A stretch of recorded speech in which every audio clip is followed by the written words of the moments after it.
Et bonjour à tous. Donc jeudi dernier, nous avons commencé à voir le rôle de l'État dans la modernisation du pays et nous nous sommes particulièrement intéressés au cas des frères Pereire, acteurs de la modernisation économique, étude de cas, page 108-109. Les frères Émile et Isaac Pereire jouent un grand rôle dans la modernisation de la France, notamment sous le Second Empire. Quel est le rôle des frères Pereire dans la modernisation du pays? Dans un premier temps, nous verrons leur rôle en tant qu'hommes d'affaires, et dans un second temps, nous aborderons leur rôle en tant qu'aménageurs. Soutenus par le pouvoir impérial dans leur entreprise, les frères Pereire fondent le Crédit Mobilier, dont un des objectifs est de participer à l'enrichissement du pays. L'extrait d'une histoire du Crédit Mobilier, publié en 1867 et rédigé par Maurice Essard, document 1 ici présent, livre un portrait amélioratif des frères Pereire à travers l'histoire du Crédit Mobilier. Ce texte permet de comprendre l'effervescence économique qui caractérise la période impériale à travers son champ lexical: puissant, richesse, succès, etc. Cependant, le Crédit Mobilier fait faillite en 1867. Dans le document 5, les pratiques spéculatives des frères Pereire sont mises en évidence. On voit également, dans cet extrait, comment ce retournement de situation est accéléré par le comportement des actionnaires, autrefois soutien des opérations des frères Pereire, et qui réclament désormais l'argent perdu dans ces opérations. Mais les frères Pereire agissent également en tant qu'aménageurs.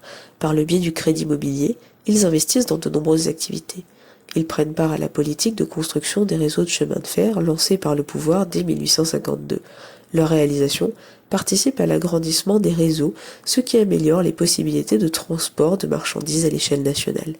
Les frères Pereire se distinguent par leur intervention tous azimuts et une présence en personne sur les chantiers, tant sur les chantiers transatlantiques, où ils développent la Compagnie Générale Maritime afin de faire fructifier des opérations commerciales internationales, que dans la ville d'hiver d'Arcachon, dont l'aménagement leur a été confié par Napoléon III, qui leur rend visite en personne dans leur villa.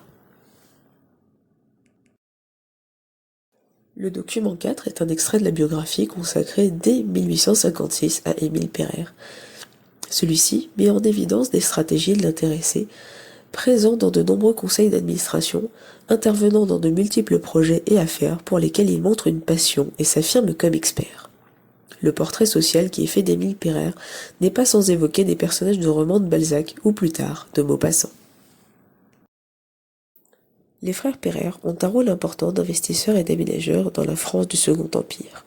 Cependant, ils sont vivement critiqués à cause de leurs pratiques spéculatives et leur présence dans tous les cercles décisionnels. Dès sa création, le nouveau régime fait du développement économique une de ses priorités. Il s'agit d'enrichir le pays et de dynamiser la production nationale. L'économie sert à des objectifs politiques. Elle est pensée comme un moyen pour la France de s'imposer comme un acteur majeur de la scène européenne. Modernisation économique et autoritarisme politique marchent de pair.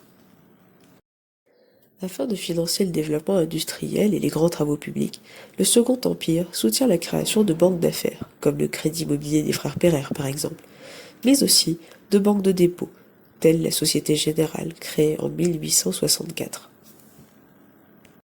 Cependant, les hommes ne sont pas les seuls à participer à la modernisation du pays. Marguerite Boucicaut, femme d'affaires, qui, avec son époux, Aristide Boucicaut, est à l'origine de la création du premier grand magasin parisien, Le Bon Marché. Elle est particulièrement novatrice dans ses méthodes de vente. D'origine très modeste, elle bâtit une fortune considérable. Je vous mets un lien en description. La modernisation des réseaux de transport passe par la construction des chemins de fer. Les trains permettent de faire circuler plus rapidement les biens de consommation. Le Second Empire reprend la politique de construction des grandes lignes entamée en 1842. Le réseau principal, en étoile autour de Paris, est achevé en 1857. La construction des infrastructures, voies ferrées, ponts, etc., est assurée par l'État selon une logique Paris-Province. L'exploitation du réseau est ensuite partagée par des compagnies privées. L'essor des relations commerciales avec les colonies et les pays étrangers incite l'État à moderniser les ports, dont Le Havre, Bordeaux et Marseille. La modernisation des réseaux de transport permet de développer le libre-échange.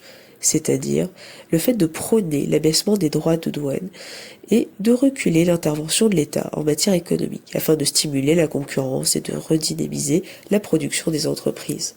Napoléon III opère ainsi une forme de libre-échange avec l'Angleterre dès 1860. Nous allons maintenant pouvoir passer au petit B du cours, Paris, un symbole de modernité, où je vous demanderai, à partir du visionnage d'une vidéo et de l'étude des documents pages 104 et 105, de répondre à la problématique suivante. Comment Paris, capitale politique et économique, est-elle transformée sous le Second Empire? Malgré ce bel air de printemps, bon courage à tous et on se retrouve jeudi.